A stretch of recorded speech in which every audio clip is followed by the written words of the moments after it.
జై శ్రీమన్నారాయణ.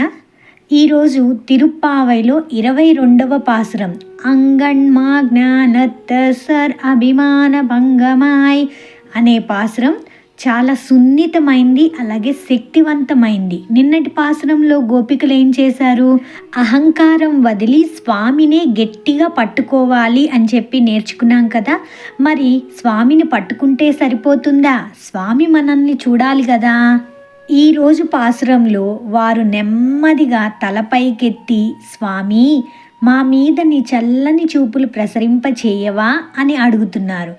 భగవంతుని నేత్ర కటాక్షం ఎంత శక్తివంతమైందో ఈ పాసురం చెప్పబోతోంది. ఉదాహరణకి, మనం ఎవరింటికైనా వెళ్ళినప్పుడు వాళ్ళు మనతో మాట్లాడకపోయినా పర్లేదు, కనీసం మన వైపు చిరునవ్వుతో చూస్తే చాలు, సగం బాధలు పోతాయి. అలాగా ఈరోజు గోపికలు కృష్ణుణ్ణి అడుగుతున్నారు, అదే స్వామి ఒక్కసారి కళ్ళు తెరిచి మమ్మల్ని చూడు, ఆ చూపులో ఉన్న పవర్ ఏంటో ఈరోజు తెలుసుకుందాం. దామోదర డివోషనల్ ఛానల్కి స్వాగతం. ఎవరైనా మన ఛానల్ని ఫస్ట్ టైం చూస్తున్నట్లయితే ప్లీజ్ సబ్స్క్రైబ్ చేసుకోండి. అలాగే నచ్చినట్లయితే కామెంట్ రూపంలో మీ అభిప్రాయాన్ని కూడా తెలియచేయండి. ఒక లైక్ కూడా చేయండి. నిన్న గోపికలు శత్రువులు ఏడుస్తూ వస్తారు, మేం ప్రేమించి స్తోత్రాలు పాడుతూ మంగళం పాడుతున్నాము, వాళ్ళు బాణాల దెబ్బలు తింటే శరీరానికే బాధ, కానీ నీ గుణాలు మా మనస్సుని చీలుస్తున్నాయి, ఇవి పైకి కనపడవు లోపల హింసిస్తాయి, ఇలా ఎన్నో రకాలుగా చెప్తూ వచ్చారు కదా.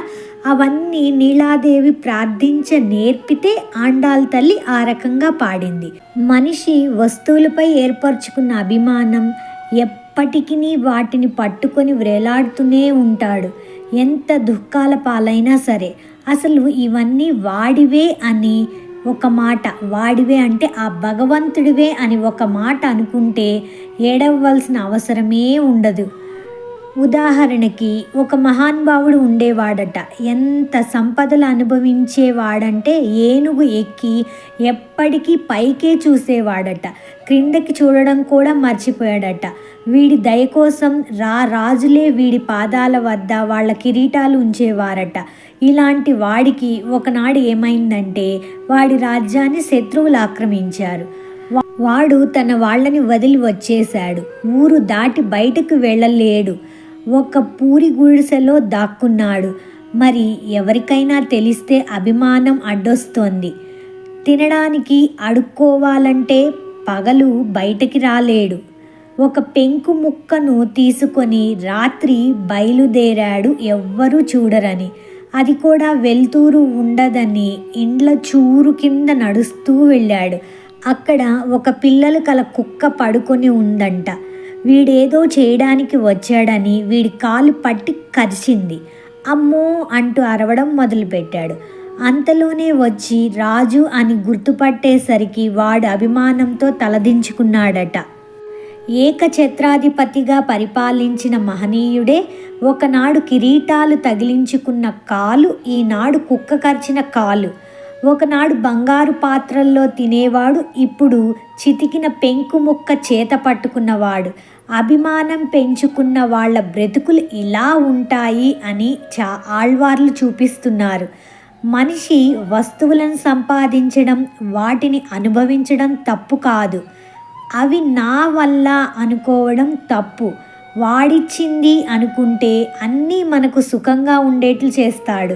నేను ఆర్జిస్తున్నా అనుకుంటావా, చుట్టూ ఉండే వాటితో నిన్ను వదిలేస్తా, నీవే కాపాడుకో అని నిన్ను వదిలేస్తాడు ఆ పరమాత్మ. ఎంతవరకు అని మనం రక్షించుకోగలం కనుక ఈ భూమి మీద అభిమానాలంతటా పెంచుకొని భగవంతుడిది అని మరిచి బ్రతికితే వాడికి గతి ఉండనే ఉండదు. కాబట్టి ఈరోజు పాసురం యొక్క సారాంశం ఒక్క మాటలో చెప్పాలి అంటే అనన్య గతిత్వం లేక అనన్య శరణత్వం. ఆండాల్ తల్లి చెప్తున్నారు, దురభిమానం దూరమైంది, నిన్ను చేరి స్తుతించి మేల్కొనే సౌందర్యంను సేవించాలని వచ్చాం అని గోపీజనులన్నా, అసలు వీళ్ళ అంతరంగాల్లో ఏముందో చూడాలని మెదలలేదు స్వామి. తను కాదంటే వీళ్ళు మరో చోటు వెతుక్కుంటారా లేదా అని. స్వామివైన నీకే సొత్తులైన వారం, మరి వేరే దేనికి చెందం, స్వీకరించిన వదులుకున్న నీ ఇష్టం సుమా అంటారు వీరు. ఉదాహరణకి లంకను వదిలాడు విభీషణుడు. రాముడున్న ఉత్తర తీరం చేరాడు, ఆకాశంలో నిలిచాడు, భార్యాపుత్రులు సిరి సంపదలు అన్నీ వదిలివేశాడు, రామ రక్షణ కోరాడు. రాముడు రక్షించకున్నా తిరిగిపోయేది లేదు, వదిలేసిన వాటిని పట్టేది లేదు అంటూ పూర్ణ శరణాగతి చేశాడు. గోపికలు కూడా అదే చేస్తున్నారు. భగవంతుడొక్కడే నాకు అనుకూలం అనే సంకల్పం మొదట కలగాలి. వానికంటే వేరైనవన్నీ ప్రతికూలమేనని వాటిని వదలాలి. స్వామి రక్షించి తీరునరే విశ్వాసం ఉండాలి. విశ్వాసానికి తగ్గట్టు ఆశ్రయించాలి. వెళ్ళి తననొకసారి అర్చించాక వాడు ఏమి చేసుకున్నా తనకు సంబంధం లేదనాలి. తన దోషాలను అంగీకరించాలి. విశ్వాసంతో శరణాగతి చేసిన వాడిలో ఈ 6 లక్షణాలు ప్రకాశిస్తాయి. ఏంటి ఆ 6 లక్షణాలు? ఇంకొకసారి రిపీట్ చేసుకుందాం. భగవంతుడొక్కడే నాకు అనుకూలం అనేది మనం మొదట సంకల్పించుకోవాలి. అంటే ఆయన తప్ప వేరొక్కరు లేరు అన్నది మనం ఫస్ట్ నిర్ణయించుకోవాలన్నమాట. తర్వాత ఆ భగవంతుని కంటే వేరైనవి అన్నీ ప్రతికూలమని వాటిని వదిలేయాలన్నమాట. మూడోది, ఆయన ఒక్కడే నన్ను రక్షించాలి, ఆయన ఒక్కడే నన్ను రక్షిస్తాడు అన్న విశ్వాసం, అన్న నమ్మకం మనకు ఉండాలన్నమాట. నాలుగవది, ఆ విశ్వాసానికి ఆ నమ్మకానికి తగ్గట్టు ఆయన్ని మనం శరణు వేడాలి, ఆశ్రయించాలి. ఆయన్ని శరణు వేడిన తరువాత ఇంకా ఆయన ఏం చేసుకున్నా మనకి సంబంధం లేదు, నాయనా నీ ఇష్టం, నీ పాదాల చెంతకు వచ్చాము అని చెప్పడమే ఐదవది. లాస్ట్ 6వది, మన దోషాలను అంగీకరించాలి. ఇది విశ్వాసంతో శరణాగతి చేసే వారికి ఉండాల్సిన 6 లక్షణాలు. ఇదే విషయాన్ని కృష్ణ పరమాత్మ భగవద్గీతలో కూడా చెప్పి ఉన్నారు. అనన్య శరణత్వం, నన్నే శరణు వేడు, నేనే చూసుకుంటాను, అన్ని కర్మ ఫలత్యాగం చెయ్యి అని చెప్తూ ఉంటారు కదా భగవద్గీత అంతా గీతాచార్యుల వారు. భగవంతుణ్ణి అనుకూలమే అనుకుంటారు చాలామంది, కానీ ప్రాపంచిక వస్తువులు వదల్లేదు. నాదనే మమత పెంచుకుంటూ ఉంటారు. నిజానికి అవన్నీ ఎవరివి? దేవుడివే. మనం నాది అంటున్నామంటే భగవంతుడి వస్తువుల్నే దొంగలిస్తున్నామని లెక్క. వాడికి చెందినవిగా గుర్తించి నేను వాడి దాసుణ్ణి కనుక ఆ సంబంధేన నాది అనవచ్చు, కానీ అలా అనుకోవడం మనకి నచ్చదు, మన అభిమానానికి అడ్డొస్తుంది. ఇలాంటి కూడని అభిమానాలు ఎన్నెన్ని వస్తువుల మీదో పెంచుకుంటున్నాం. జీవుల కర్మానుగుణంగా ఈ వస్తువులన్నీ పరమాత్మే కల్పించి ఇచ్చాడు కనుక ఇవన్నీ పరమాత్మవే అనాలి. కానీ ఈశ్వరోహం అహంభోగి, నేనే వీటికి ప్రభువును, నేనే ఇవన్నీ తయారు చేశాననుకుంటాడు. ఇది దురభిమానం కదూ. అది మేము వదిలి వచ్చాము స్వామి అంటోంది ఆండాళ్ ఈరోజు. ఇప్పుడు 22వ పాసురం అనుసంధానం చేద్దాం. அங்கண்மாக்ஞாலத்தசர் அபிமான பங்கமாய் வந்து நின் பள்ளிக்கட்டில் கீழே செங்கம் இருப்பார் போல் வந்து தலை பெய்தோம் கிங்கிணி வாய் செய்தா தாமரை பூர்போலே செங்கல் சிறிதே எம்மேல் விழியாவோ திங்களும் ஆதித்யனும் எழுந்தார் போல் அங்கணி ரெண்டும் கொண்டு எங்கள் மேல் நோக்குதியேல் எங்கள் மேல் శాపం ఇళిందేలూరెంబావాయ్. ఈ పాసురం యొక్క ప్రతిపదార్థం స్క్రీన్ మీద డిస్ప్లే అవుతూ ఉంటుంది అండి, దాన్ని కూడా అందరూ గమనించగలరు. అంగణ్మాగ్ఞాలత్తర్సర్, ఈ అందమైన భూమి మీద అభిమాన పంగమాయి వందు, అభిమానాలను వదులుకొని వచ్చి నిన్ పళ్ళి కట్టిల్ కీరే, నీ పడక మంచం క్రింద దాగి ఉండే రారాజుల వలె మేము వచ్చామయ్యా. మనిషి తన శరీరంపై కూడా అలాగే అభిమానం కలిగి ఉంటున్నాడే. చూస్తూ ఉంటే నలుగురు అసహ్యించుకునేలా మన శరీరం మారిపోతుందే. ఈ అభిమానాలను మనిషి వీడాలి. అన్నీ భగవంతుడు ఇచ్చినవి అని భావించాలి. ఈ దేహాలపై అభిమానం పెంచుకొని ఈ ప్రకృతి మండలాల్లో సంచరిస్తున్నామో ఆ అభిమానాలను అన్నీ వదులుకొని నీ పద సన్నిధి చేరామయ్యా. ఎవరైనా వదులుకొని రావాల్సిందే. మనలాంటి సామాన్యులకే అది సులభం. ఉదాహరణకి చతుర్ముఖ బ్రహ్మ ఉన్నాడు అనుకోండి. చతుర్ముఖ బ్రహ్మకు అన్ని లోకాలను వదులుకొని రావాలంటే అది కష్టం. కానీ తరించాలని ఉంటే ఆయన కూడా వదులుకు రావడం తప్పదట.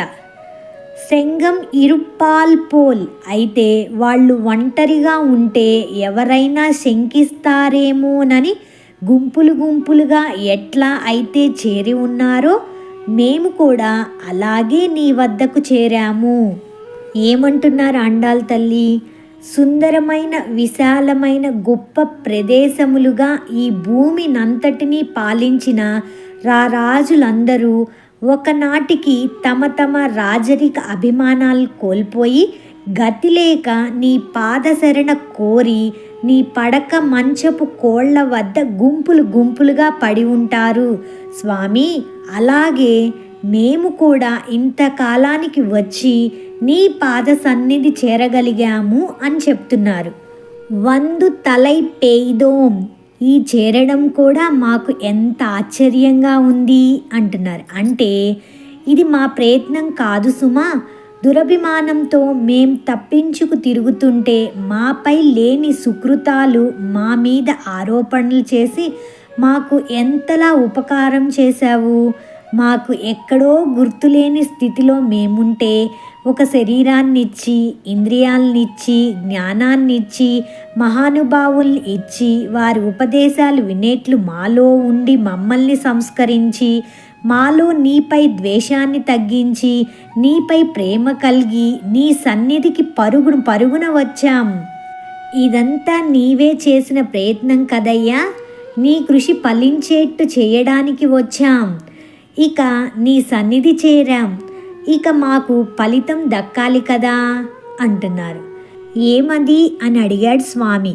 కింగిడివాయ్ చేయిదా అంటే చిన్నటి సిరిమువ్వ గజ్జెలు ఒక గీతలా కనిపిస్తాయే అట్లా కనిపించే ఆ నేత్రాలని, తామరై పూర్పోలే పద్మాల్లా సెంగణ్ చిరుదే అందముగా మెల్లమెల్లగా ఏం మేల్ మాపై విరయావో ప్రసరించేట్లు చెయ్యి.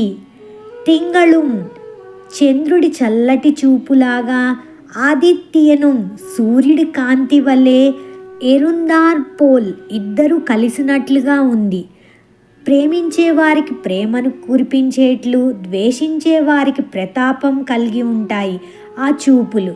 మరి ఈ రెండు ఒక్కసారి సంభవిస్తాయా అంటే సంభవిస్తాయి. సూర్యు చంద్రులు కలిపి ఒకేసారి ఎలాగ సంభవిస్తాయి అంటే సంభవిస్తాయి అంటున్నారు.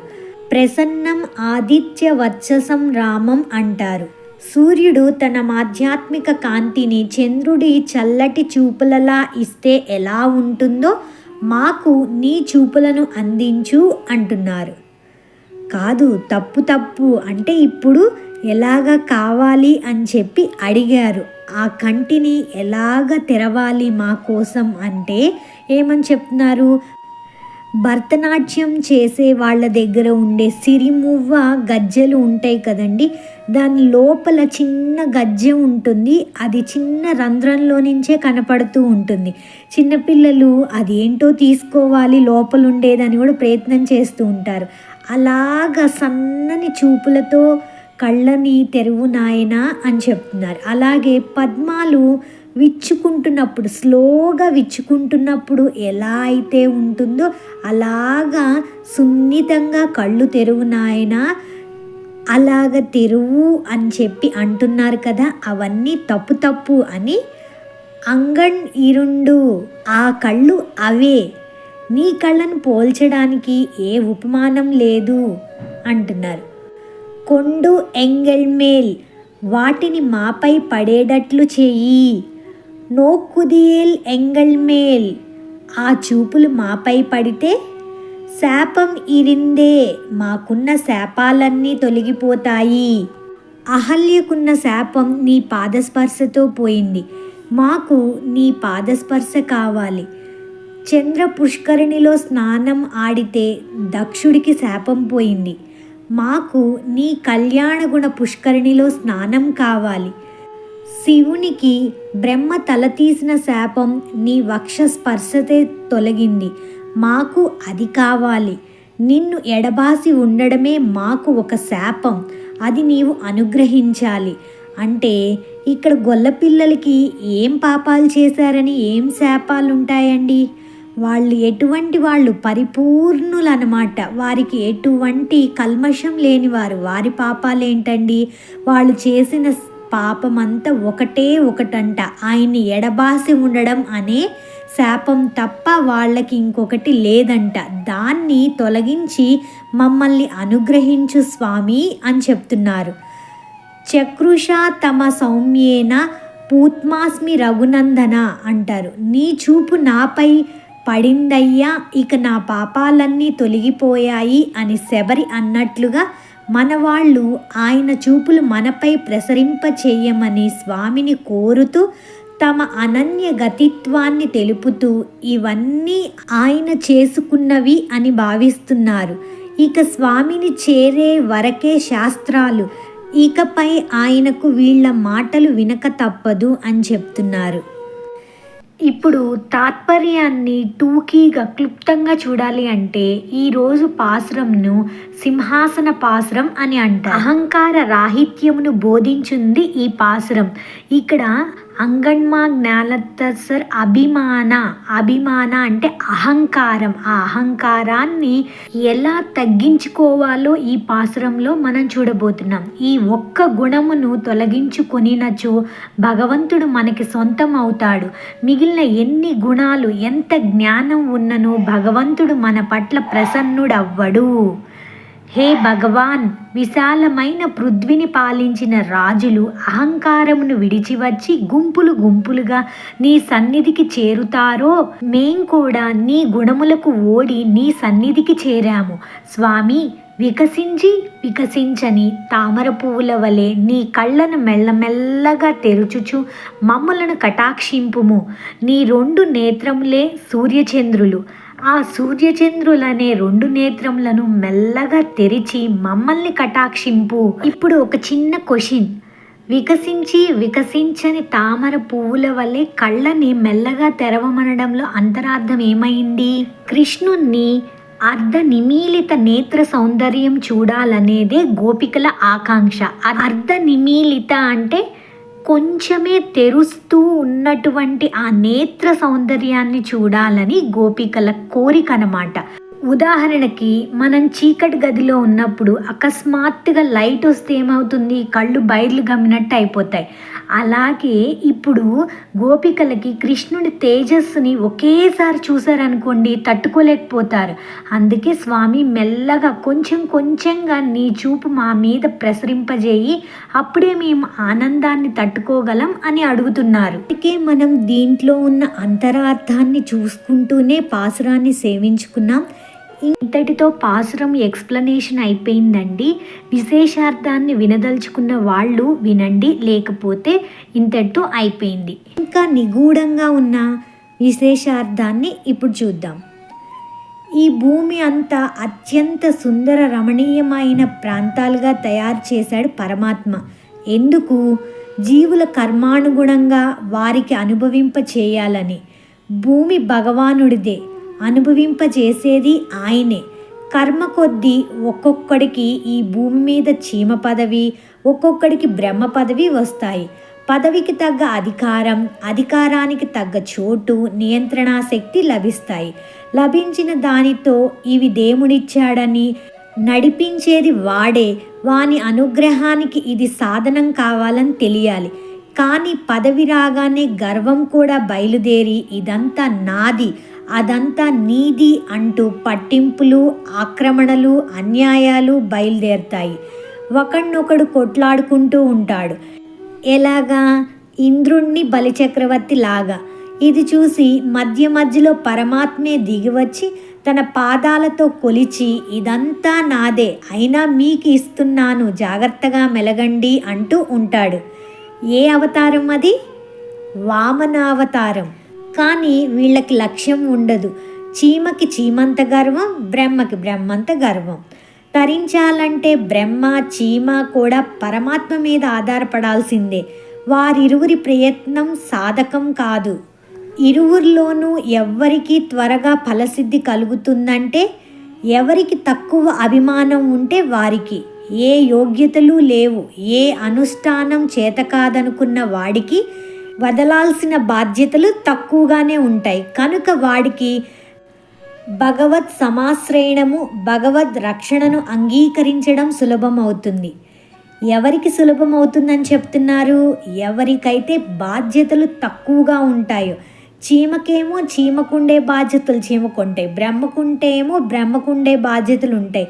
కానీ ఎవరికి తక్కువ బాధ్యతలతో, అంటే ఇది నాది కాదు, ఆయన ఇచ్చిన దానిని నేను అనుభవిస్తున్నాను అనే భావనతో ఉన్న వారికి భగవత్ సమాశ్రయణం, భగవద్ రక్షణ అనేవి సులభంగా లభిస్తాయి. నాకెన్నో బాధ్యతలున్నాయని, నాకెంతో శక్తి ఉందని గర్వించే బ్రహ్మాదులకి అన్నీ వదిలేస్తేనే కదా రక్షణ. అవి వదలడానికి 7 జన్మలు చాలవు. 7 జన్మలు సాధనలు చేసిన చతుర్ముఖాదులకి లభించిన ఫలం కొందరికి ఏం చేయకుండానే లభిస్తుంది. ఎలాగా అంటే గోపికలు అంతే కదా. బ్రహ్మాదులకు మేము చేయగలమనే గర్వం, మరి గోపికలకు తాము ఏమీ చేయలేమనే విశ్వాసం. గర్విష్ఠులకి వదలవలసినవి ఎక్కువే, బంధాలు ఎక్కువే కదా. మరి ఎవరికైతే ఏమీ ఉండవు, ఇద్దరికీ సాధనం దేవుడే. ఏమీ లేనివాడు వెంటనే అంగీకరించి చెయ్యి ఆనందంతో చేస్తాడు. ఉన్నాయనుకున్న వాడు ప్రయత్నాలు చేసి ఎదురు దెబ్బలు తిన్నాక కూడా మరి తన వల్ల కాదని గుర్తించాక అప్పుడు చెయ్యి చేస్తాడు ఏడుస్తూ. చూసారా అండి? అందుకే ఏమి ఉన్నా కూడా అన్నీ ఆ భగవంతుని వల్లనే మనకు కలిగాయి. ఇది మనది కాదు, ఇది నాది, నేను అన్న అహంకారాన్ని విడిచిపెట్టిన నాడే ఆయన కృపకు పాత్రలవ్వగలుగుతాం. ఒకసారి నిన్ను చేరాక మళ్ళీ రాజ్యం ఇచ్చి పొమ్మంటే పాత కష్టాలు స్మరించి పోనే పోరట భయం వల్ల. నీ వద్దే ఉండిపోతామంటారు. ఉదాహరణకి నీ వద్దే ఉన్నాడు కనుకనే లక్ష్మణుడు ఏ నిందా పొందక పొగడబడ్డాడు. దూరంగా ఉన్నందువల్లే కదా తెలియని నేరం మోయవలసి వచ్చింది భరతునికి. దూరం కావలసి వస్తుందని రాజ్యమే వద్దన్నాడు లక్ష్మణుడు. అలానే రాజులంతా నీ మంచపు పాదాల వద్దనే ఉంటామంటారు. ఆ గర్విష్ఠులు నిన్ను చేరడానికి ఎంతకాలం పడుతుందో స్వామి, మేము నిన్ను చేరడానికి అంతకాలం పట్టింది. మా స్త్రీత్వాభిమానం దూరం చేసింది ఇంతకాలం. ఇది తొలగి నీ సన్నిధి చేరడమే నీ ప్రయత్నమే. సముద్రంలో కొట్టుకుపోయే వాడికి ఓడ దొరికినట్లు ఇంతకాలానికి నిన్ను చేరామయ్యా. పరమాత్మ మనకై సృష్టించిన అందమైన భూమి మనకిచ్చిన శరీరాలే. దీనిలో భోగాలు కర్మానుగుణంగా ఆయనే ఇచ్చి మనల్ని సేవగా తలవమన్నాడు. అది మరచి ఎన్నెన్ని జన్మలెత్తాము. తానే ఎన్నో సృకృత్యాలు చేర్చి ఈ మానవ శరీరం కృష్ణ ప్రేమని ఇచ్చుకున్నాడు కూడా. మేం వీడిన దూరం నీ వద్దకు రావడంలోని దౌర్బల్యం చూడవయ్యా. విడిచిన సీత తిరిగి రాముణ్ణి చేరడం ఎంత ఆశ్చర్యమో, మేము నిన్ను చేరడం అంతే ఆశ్చర్యంగా ఉంది. చివరిగా ఒక మాట, దేవుణ్ణి మనం కోరాల్సింది ధనం పదవులు కాదు, కేవలం ఆయన దయగల చూపు. అది దొరికితే అన్నీ దొరికినట్లే. రేపటి పాసురంలో సృష్టి స్థితి ప్రళయం గురించి ఆండాళ్ తల్లి చక్కగా వివరించబోతోంది. తిరిగి రేపు పాసురంలో కలుద్దాం. సర్వం శ్రీకృష్ణార్పణమస్తు. ఆండాళ్ తిరువడిగళే శరణం.